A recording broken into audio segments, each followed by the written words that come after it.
Σεβαστό Ιερατείο, εκλεκτοί προσκεκλημένοι κυρίες και κύριοι, πιστοί στο καθήκον που επιτάσσει η ιστορική μνήμη, συγκεντρωθήκαμε εδώ σήμερα για να τιμήσουμε τη σφαγή των 152 θυμάτων του μαρτυρικού χωριού μας από τα γερμανικά στρατεύματα κατοχής την 25η Ιουλίου 1943. Τα δραματικά γεγονότα που συνέβησαν την ημέρα εκείνη λίγο πολύ είναι σε όλους γνωστά. Θα αναφερθώ εν συντομία. Το πρωί της 25η Ιουλίου 1943 εισέβαλαν στο χωριό μας γερμανικά προσπάσματα από διάφορες κατευθύνσεις και άρχισαν να πυρπολούν οικίες και να συλλαμβάνουν εχμαλώτους άμαχο πληθυσμό. Στη θέση Σπιθάρη βρήκα συγκεντρωμένους χωριανούς, γυναικόπαιδα κυρίως, πήραν ορισμένους άντρες για να τους χρησιμοποιήσουν για τη μεταφορά πυρομαχικών και τους υπόλοιπους τους εκτέλεσαν. Εκ της σφαγής γλίτωσαν ο 12ετής τότε Κωνσταντίνος Αναστασίου και ο 6ετής Ιωάννης Γκόκας.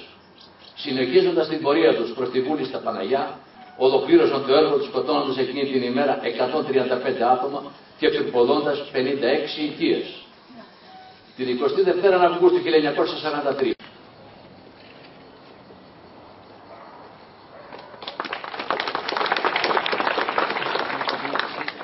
Η Περιφέρεια Ηπείρου.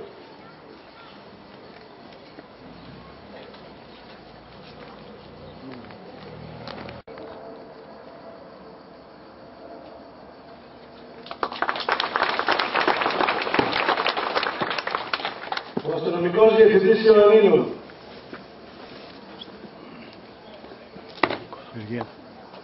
Όχι.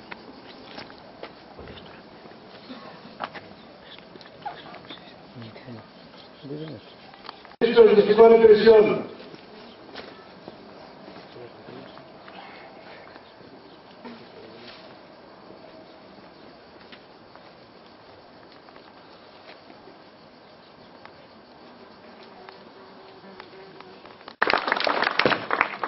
Ο πρόεδρος της Ανθρωπότητας Συμμαρτυρικής Μουσοκίτας στην Αθήνα.